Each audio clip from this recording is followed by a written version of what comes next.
उससे शायद समीकरण बदल गए, पर कल फिर सेलिंग का नंबर है।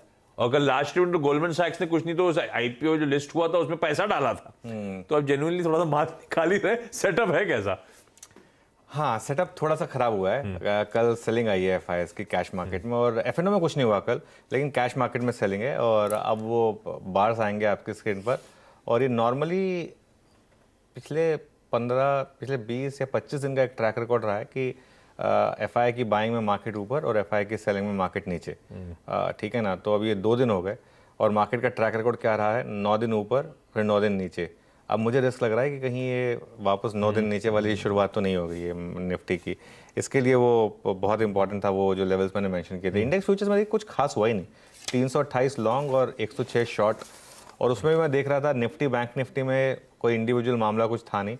और वो नेट शॉर्ट का जो आंकड़ा है, अब वापस थोड़े से शॉर्ट बढ़ने लगे हैं। मतलब हम करीब करीब 60% पे पहुंच गए थे, 63 पर ही पहुंचे हैं, कोई बहुत ज़्यादा नहीं है अभी भी। और नेट शॉर्ट जो है, वो जो नंबर है वो अभी भी पीक से तो बहुत नीचे है। पीक में तो हम 2 लाख शॉर्ट तक पहुंच गए थे, अब करीब 35-36 हज़ार शॉर्ट हैं। ओवरऑल शॉर्ट तो खैर सिस्टम में डाउन है, लेकिन कल एक जो चीज़ अच्छी हुई कि पुट कॉल रेशो काफ़ी गिर गया कल, 0.82 पर आ गया पुट कॉल रेशो। और अब ये ऑलमोस्ट एक आपको जोन में आ गया जहाँ पर शायद थोड़ा सा बाइंग आ जाए। लेकिन उसमें मैं एक चीज़ नोटिस कर रहा था, ये मैं निफ्टी की स्ट्रेटजी से अलग डिस्कस कर रहा हूँ।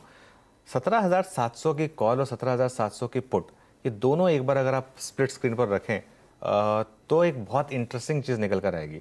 और मैं उसको प्रीमियम के साथ समझना चाहता हूँ। 17,700 की पुट में कल 20% का ओपन इंटरेस्ट कम हुआ, प्रीमियम कुछ खास नहीं बढ़ा, हालांकि मार्केट गिरा, प्रीमियम कुछ खास नहीं बढ़ा। लेकिन दूसरी तरफ 17,700 की कॉल देखिए, यहाँ पर 48% ओपन इंटरेस्ट जंप हुआ, 1.3 करोड़ तक पहुँच गया, और करीब करीब प्रीमियम जो है ऑलमोस्ट आधा हो गया। इसका मतलब 17,700 पर बहुत अग्रेसिव कॉल राइटिंग हुई है, बहुत अग्रेसिव। और 17,700 का जो पुट राइटर है वो थोड़ा डर गया है, और उसने कल ही कवर कर लिया, क्योंकि उसको कल बिना कोई लॉस के कवर करने को मिल रहा था। 5% प्रीमियम जंप था, जिस भी लेवल पर बेचा होगा कोई बहुत ज़्यादा लॉस नहीं हुआ, उसने कवर कर लिया। ये एक थोड़ा सा एक इंडिकेटर है, अगर वो ऑप्शन राइटर जो सही है, कि 17,700 के पुट राइटर का कन्विक्शन थोड़ा हिला, लेकिन 17,700 के कॉल राइटर में काफ़ी कन्विक्शन है। हाँ, ऑब्वियसली इसका मतलब ये है, अगर कॉल राइटर फंसा तो तेज़ी भी ज़बरदस्त होगी, लेकिन वो फंसने के लिए 17,700 कॉल राइटर को आपको फिर 17,750, 17,800 को कंफर्टेबली ब्रीच करना होगा, जिसके अभी इंडिकेशंस नहीं है मार्केट में। तो उस हिसाब से मेरे लिए कल के ट्रेड सेटअप में ये एक सबसे इंपॉर्टेंट डेटा पॉइंट था जो स्टैंड आउट कर रहा था, कि ये 17,700 का जो पुट राइटर, ये थोड़ा सा इसका कॉन्फिडेंस हिल रहा है। और क्योंकि हम वही वापस चैनल डिस्कस करते हैं निफ्टी का, और फिर अब हम उस चैनल के अपर बाउंड्री पर आकर फिर थोड़ा सा रिलैक्स कर रहे हैं, रेस्ट कर रहे हैं, जो भी कर रहे हैं, अगर वो चैनल बन गया हो वो लेकर आते हैं।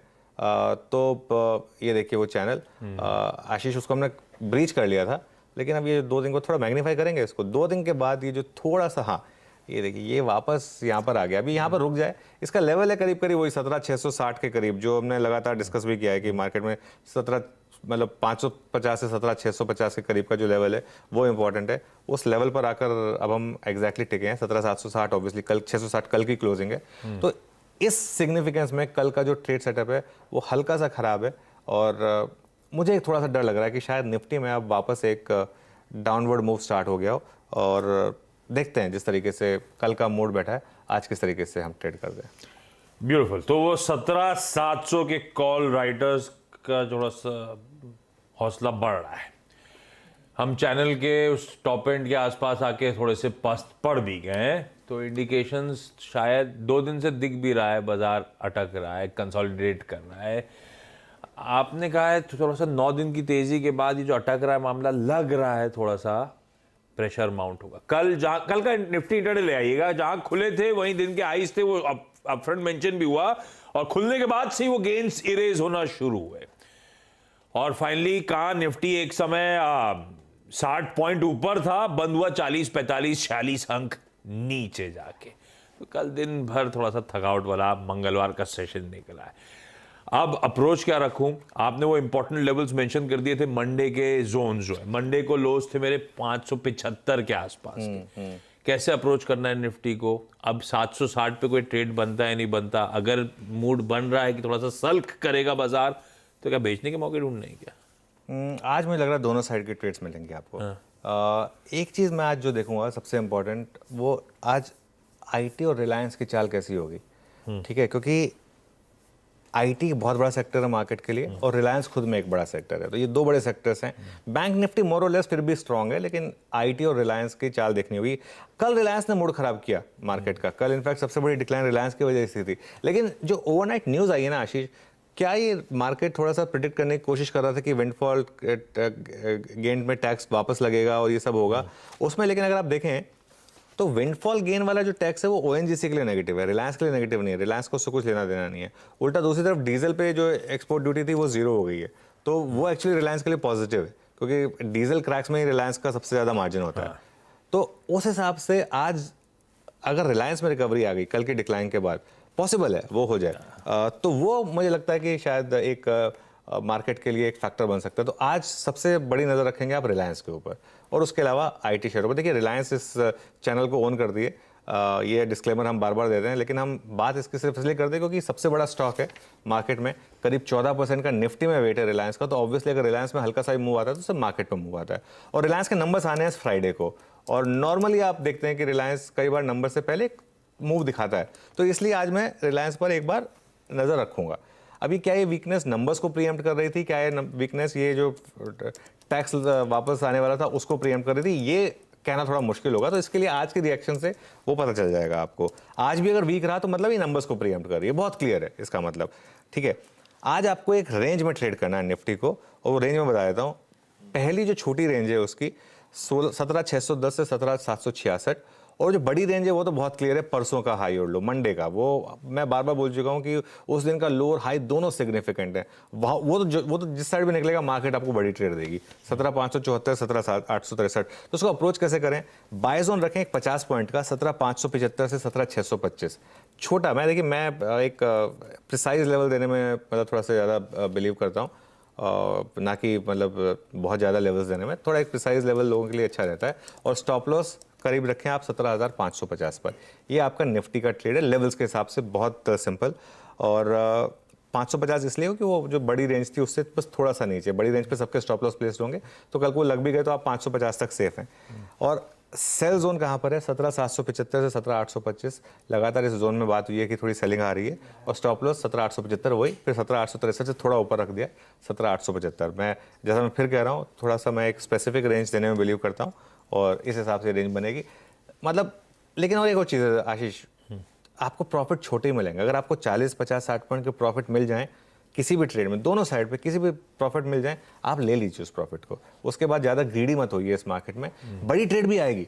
हमने लगातार बैंक निफ्टी को 3,000 पॉइंट की रैली भी प्ले की थी, राइट? वैसी बड़ी ट्रेड भी आएगी वापस, लेकिन अभी ट्रेड क्योंकि छोटी है इसके लिए रेंज भी छोटी रखें उसके लिए। ठीक है, तेजी की तरफ रखा तो 550 का स्टॉप है।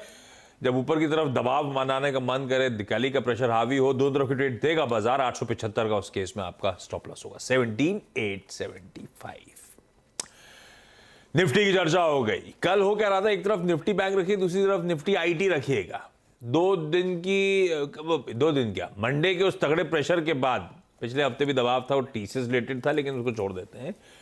कल संभलने की कोशिश करी आईटी ने। वो इंडेक्स 0.5% ऊपर था, पर कल ऊपरी तरह से निफ्टी बैंक थोड़ा सा पस्त पड़ता हुआ नजर आया। ऐसे में अब निफ्टी बैंक का अप्रोच, देखिए निफ्टी बैंक में बहुत इंटरेस्टिंग चीज़ हुई है। परसों हमने 41,800 का एक बेस बोला था, उस दिन लो बना 41,799। कल हमारा प्रॉफिट बुकिंग का जोन था 42,400 से 42,500। कल हमने एक ही ट्रेड ली थी बैंक निफ्टी में कि 42,400 से 500 की जोन में प्रॉफिट बुक करके अलग हट जाइए। कल का हाई था 42,501 एग्जैक्ट उस लेवल पर। और मैं अभी भी यही बोल रहा हूँ, बैंक निफ्टी स्ट्रांग है, लेकिन वन वे रैली आ चुकी है। और वन वे रैली के बाद देखिए, आप कोई भी स्प्रिंटर को देखें, अगर वो बहुत तेज भागता है उसके बाद उसको थोड़ा रेस्ट लेता है, उसके बाद वो दोबारा स्पीड पकड़ता है। तो इसके लिए जैसे चीता होता है, अगर आप चीता को देखें एक जंगल में, अगर वो बहुत बड़ी रेस लगाता है उसके बाद थोड़ी देर उसको रुकना पड़ता है, सांस कैच करता है, फिर उसके बाद वो वापस एक बड़ा मूव करता है। तो 42,400 से 500 पर मैं फिर कहूँगा कि वो प्रॉफिट टेकिंग जोन ही है। और अगर आप एक अग्रेसिव ट्रेडर हैं, देखिए मैं थोड़ी सी कॉन्ट्रा ट्रेड है जो मेरा एक ओवरऑल व्यूज के अगेंस्ट है, लेकिन मैं फिर भी, क्योंकि ट्रेडर को हर चीज़ के लिए तैयार रहना चाहिए। 42,400 से 500 में अगर आप एक अग्रेसिव ट्रेडर हैं तो एक सेल अपॉर्चुनिटी भी है आपके लिए। उस केस में आपका स्टॉप लॉस बहुत क्लियर है 42,600। वो 2-3 बार वहाँ पर पहले भी अटका था, वो आपका स्टॉप है। लेकिन ये सिर्फ एक अग्रेसिव ट्रेडर के लिए जो चाहता है कि कंपल्सिव ट्रेड कुछ ना कुछ ट्रेड ली जाए, क्योंकि बाय का टाइम नहीं है अभी, इस समय बाय का जोन नहीं है ये इसके लिए। ये प्रॉफिट बुकिंग का जोन है, लेकिन आप अग्रेसिव ट्रेडर हो तो इसमें एक शॉट ट्राई कर सकते हैं। चला तो अच्छा चलेगा, नहीं चला तो आपका 100 रुपये का 100 पॉइंट का एक स्टॉप लॉस लगेगा। वो कोई मतलब वो तो हर ट्रेडर को रखना ही पड़ेगा।